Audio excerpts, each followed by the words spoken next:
What's it like being a guest after you've worked on a cruise ship? About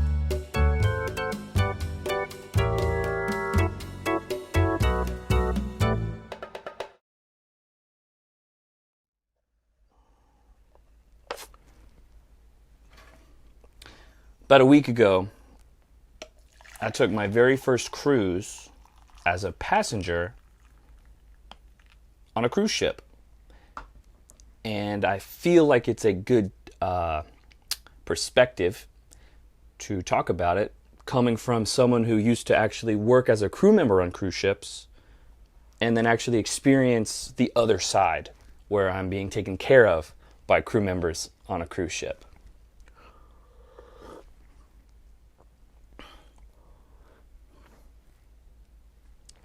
As you all know, I was a broadcast technician for Norwegian Cruise Line for 3 contracts. About a week ago, I took a cruise with Carnival. That was my first passenger experience, and I wanted to talk about my experience both as a passenger and kind of compare what I saw as a crew member with NCL and as a passenger with Carnival cruise ships. The first thing I want to say was it was incredible. My vacation was awesome. There were a handful of things that went wrong or things that happened that weren't planned, but all in all, it was an incredible vacation, and it was so good. I expect my next vacation to actually be a cruise, and probably with Carnival again, to be honest with you.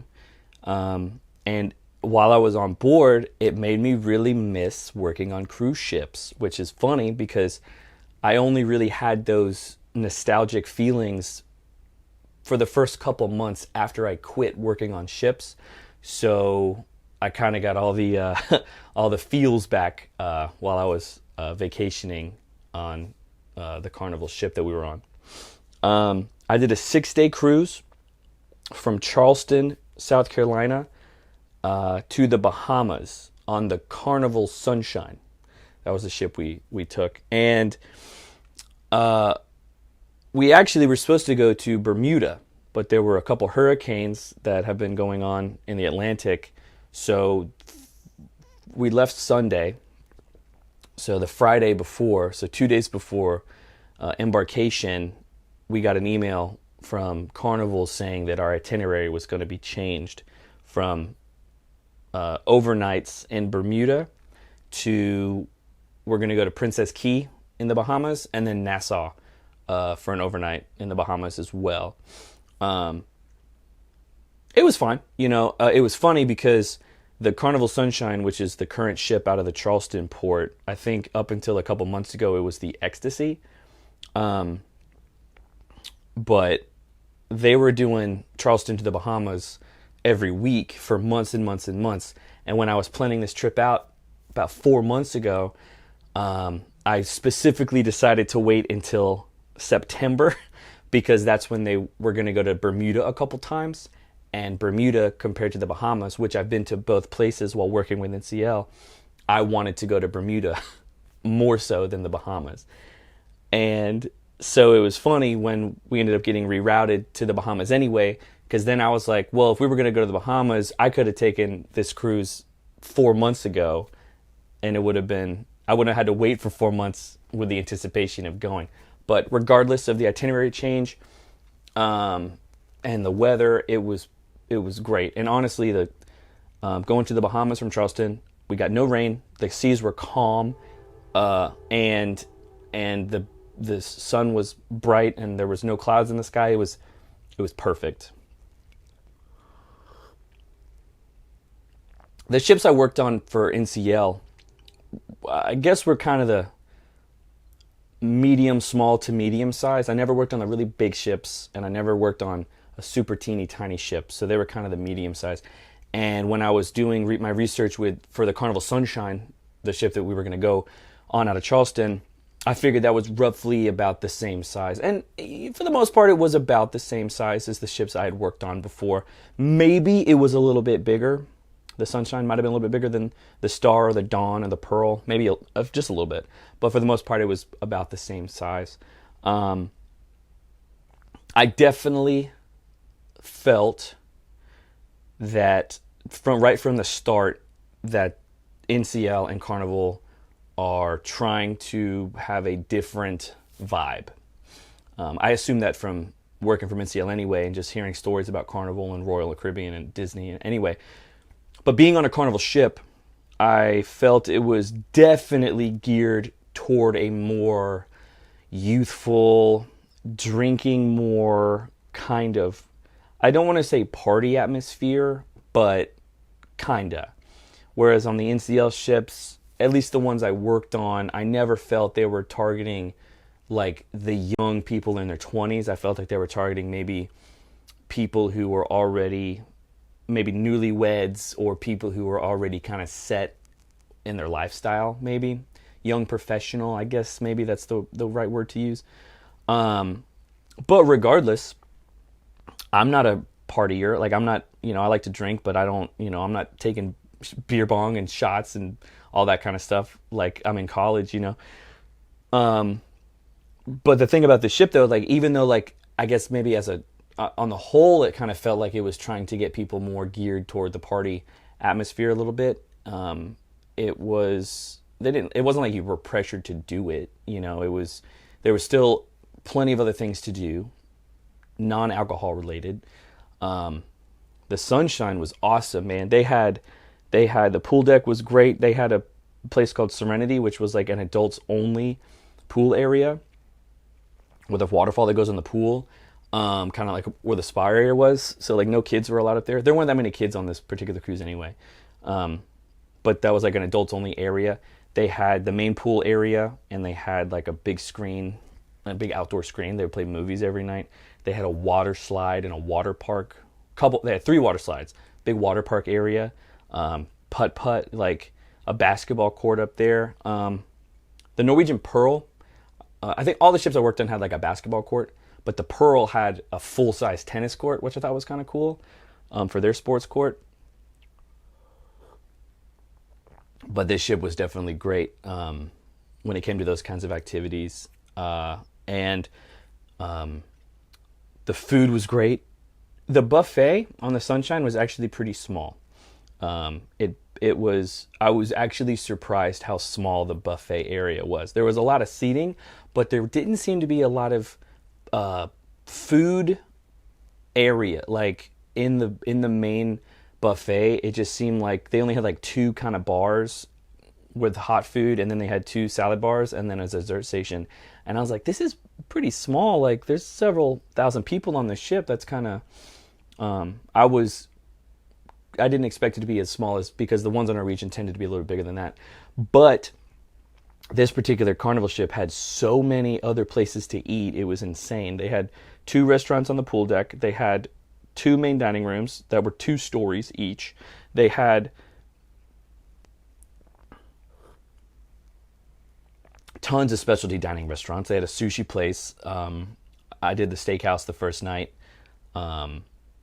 Tons of places. It was awesome, and they had tons of bars everywhere. They had a huge casino. The casino was enormous. I didn't gamble on the ship, but the casino was bigger than any of the casinos I had been on any Norwegian ships, at least 3 that I worked on. One of the reasons, if not the main reason, I chose a Carnival ship to be my first passenger experience was cost.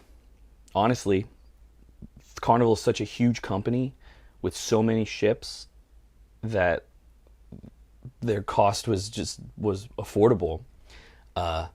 Going hand in hand though with the cost of a Carnival ship, the Charleston port is the nearest port to where I live in Charlotte, and I kind of felt for my first cruise experience, I don't really feel like flying to Florida, dealing with the flights and checking the bags and finding the hotel and then the flight home and all that stuff. I thought about it because there are so many companies and so many ships in Miami in particular.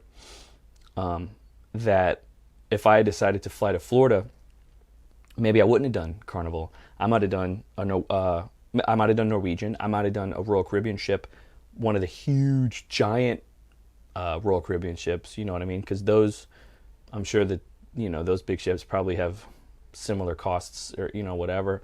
But for my first trip, I wanted to do one a little closer that I could drive to, and Charleston was close enough, maybe like a 3-hour drive or 3.5-hour drive, and then I stayed the night. I did like a park and pay kind of thing where I stayed the night at this hotel. They let me keep my car there. They shuttled me to the ship. It was awesome. And then we got on the ship, and it was a 6-day run, and it was awesome. It was absolutely awesome. And the crew members on the Carnival Sunshine were also awesome. So I really don't have any complaints. I really, really don't. It didn't even really bother me that much that the itinerary got changed, because this first cruise that I would decided to take, I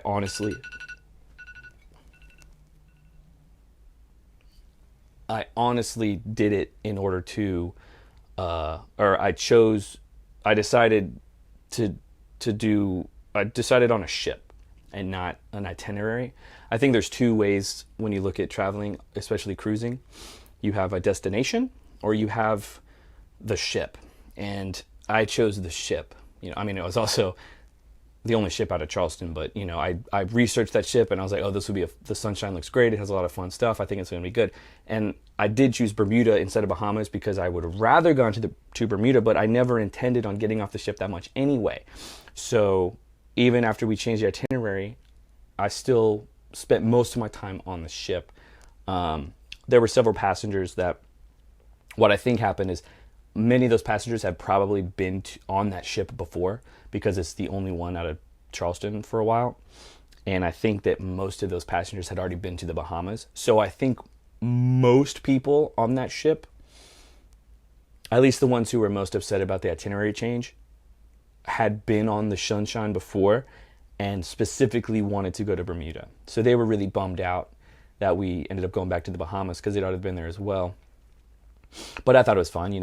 I've been to Bermuda and the Bahamas, many, many times, and it didn't bother me one way or the other that I was going back to the Bahamas. You know what I mean?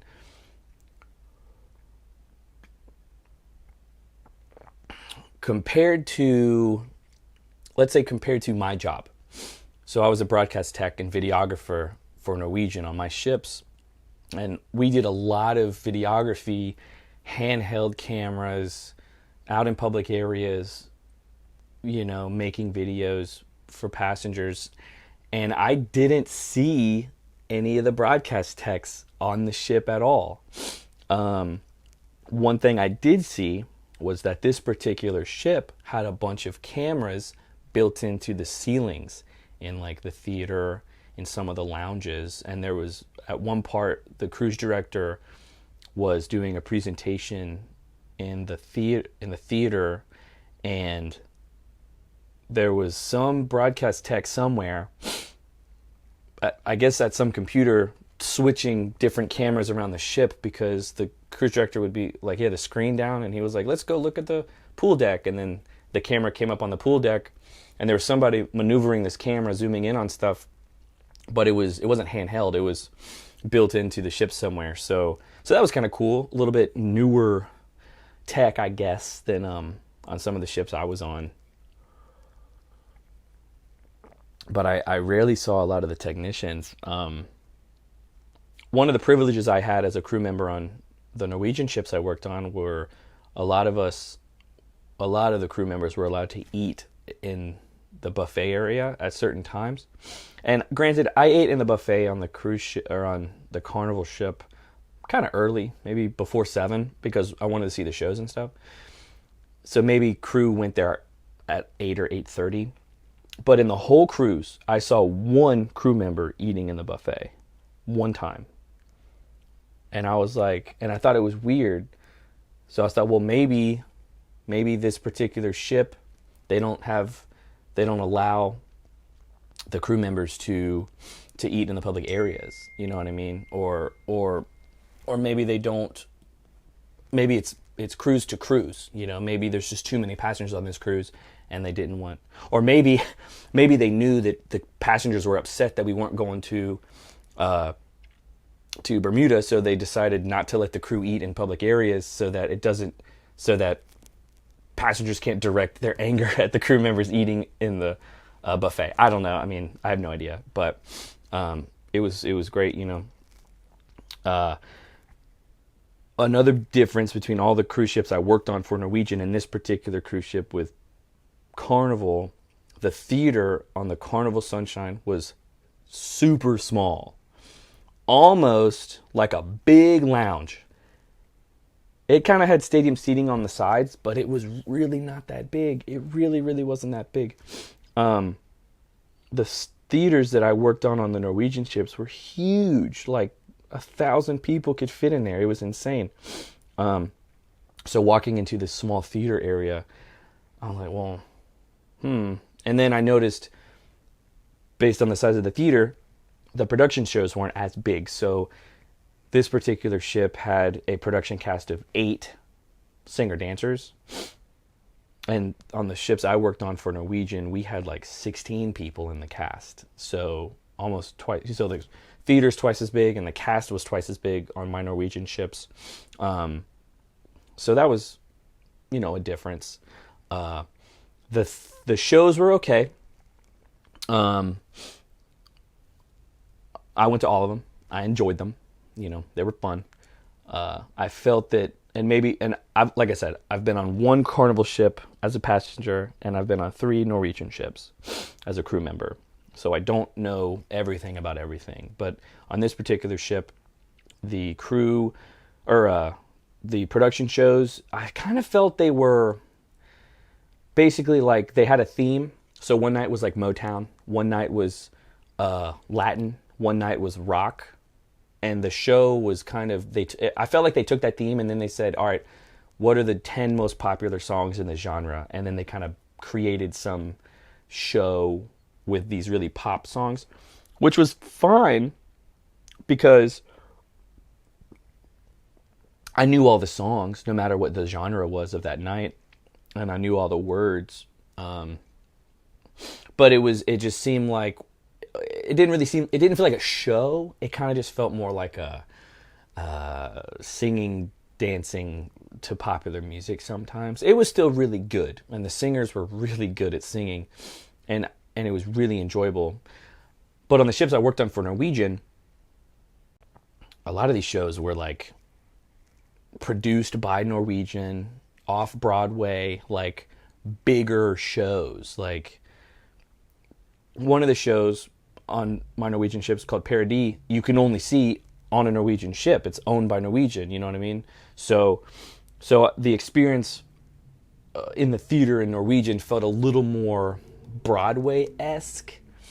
And then on the Carnival Sunshine, it felt a little more like fun show, you know, but not necessarily, I don't know, I don't really want to compare them because they really weren't, didn't feel like it was the same thing. They had a really nice comedy lounge on the Carnival Sunshine with 2 comedians who were on the ship, and that actually had much more attendance than these production shows did.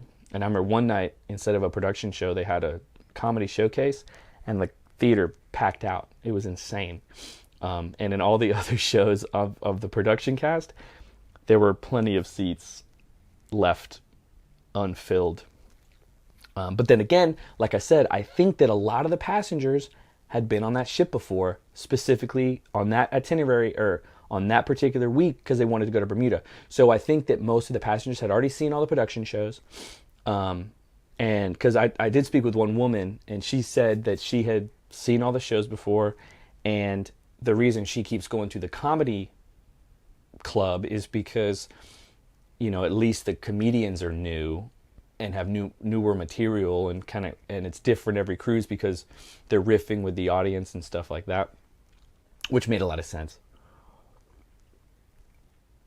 One of my favorite places on the ship was the piano bar.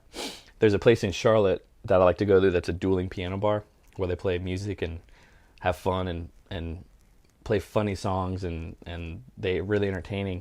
And on the ship, it was just one guy on the piano just playing hilarious music, telling jokes, keeping, taking requests. Everybody was singing, like it was a really, really good time. We did that like the first night, and we ended on that as well, the last night before we had to get up early the next morning to get off the ship. It was really, really great. Another difference on this particular ship compared to the ships I worked on. So the Norwegian ships I worked on it was deck 7, the same deck as the atrium deck. They called that deck on Carnival the lobby, like at the hotel. But on Norwegian, that deck, we called it the promenade deck, and it's kind of when you can go outside, outside on the promenade, I guess, and on Norwegian ships, you could actually walk around the entire ship outside, in a big circle on the promenade deck area. On this particular ship, the Sunshine, you could go outside on either side, but you couldn't go all the way forward or all the way aft. You couldn't go around. So you could just kind of walk the length on port or starboard side, which was cool, because we would go out there and hang out. But I like that on the Norwegian ships you could actually walk around the entire circumference of the ship, kind of spend more time outside. But on the Carnival ship, you just go to the pool deck. You can walk all the way around on the pool deck. You go up by the Serenity deck on deck 14 or whatever, and come back down by the pool deck, come back up, go around by the water park. You can do that up on the top deck. But it was cool because, I liked on the deck 7 too, because you're shaded underneath, deck 8 and the lifeboats and stuff.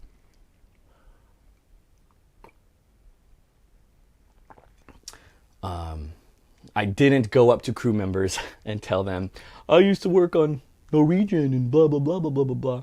I kind of wanted to, but I didn't really want to be that guy. I really wanted to be fully, objective and really just take it in as a first-time cruiser, even though I've cruised on many, many, many, many ships. And it's funny, they call it your sail and sign card, your sign and sail card. If it's your first cruise with Carnival, your card is blue, and then anytime after that it's red or a different color. So I had a blue card, on my lanyard, which signified to everybody around me that it was my first time cruising. And in the elevator, people would be like, oh my gosh, it's your first cruise, how do you like it? And I wanted to be like, actually, I've been on 150 or whatever cruises. I've been on more cruises than some of these platinum members, technically. But instead I was like, oh yeah, it's because it was my first Carnival cruise, so I really was a first timer there. But regardless of being a crew member before, or if I had never been on a ship before, I thought it was great. It was awesome. And one thing I try to pay attention to, a lot of stuff that people would complain about cruising, like oh, the buffet lines are so brutal, or embarkation sucks, or security sucks, or debark is such a hassle. Guys, it was fine. Maybe I set my expectations so low that nothing could have gotten under my skin. And maybe that's the case. But if that's the case, I think everybody should do that, because I had a great time. We had to stand in line to do stuff, but it was fine. It took a while to get off the ship and get through, on debark. It took us a while to get off the ship.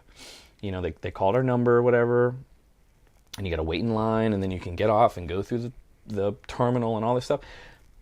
But it really wasn't that bad. It was great. I don't have much else to compare it to, other than when I was a crew member, I didn't use the same gangway that the passengers used to get off the ship. So on my last day of my contracts, there was a whole separate gangway for crew. You just walk off the ship. That was, so yeah, compared to that, it took forever. But it was totally fine. Sometimes I think people just complain for, I don't know. just because they want to complain. I don't know. I'm sure I could have found something I didn't like like the second or third night. I wanted to watch one of the movies on the big screen. They did movies at night, like out on the pool deck when it got dark, and there was nowhere to sit because I got out there really late. But I wasn't mad that there wasn't a place to sit. I was mad at myself because I should have gone out there earlier. You know what I mean? It was great. I absolutely will do it again. And I plan on doing more cruises. I really do. And I don't know if I plan on reapplying to be a crew member again. That'd be fun. But I plan on cruising again. I like the idea of cruising multiple times with the same company because it is really true. You get these perks as you build up your thing. So like I have a crew, I have like a number now because I've bought a cruise for them. And if you're looking at cruises in the future and you tell them that you've cruised before and you put in that number, it lowers your cost for a cruise like immediately, like $100 sometimes. Like it's awesome. You get these perks. But I would like to try Norwegian as a passenger, particularly on a ship I've never done before. Maybe particularly to a port I've never been to before, if I'm going with Norwegian on maybe one of the big ships. Or Royal. I would definitely like to do Royal. I don't think I'd do Disney because I think it's more family oriented and that's not what I'm going for at this time in my life. But I think a Royal Caribbean ship would be really fun as well. So I definitely, as a past crew member, approve of cruising as a vacation. I was not burnt out from the cruise life. I think I was burnt out from the crew life at the time. So, but, vacationing on a cruise, still super fun. I had a lot of food, a lot of late night pizza, watched some good shows and had a great, great time. And everyone I talk to, I'm trying to get them to go. Like, I'm an advocate. I think I'm addicted to cruising again, like I was when I first got hired for Norwegian. I'm back in the zone. So I hope I see everybody. Anyone who's trying to get a job on a ship, hopefully you see me as a passenger on your ship. Or if you're going on a cruise, let me know because I plan on doing this for the next little while.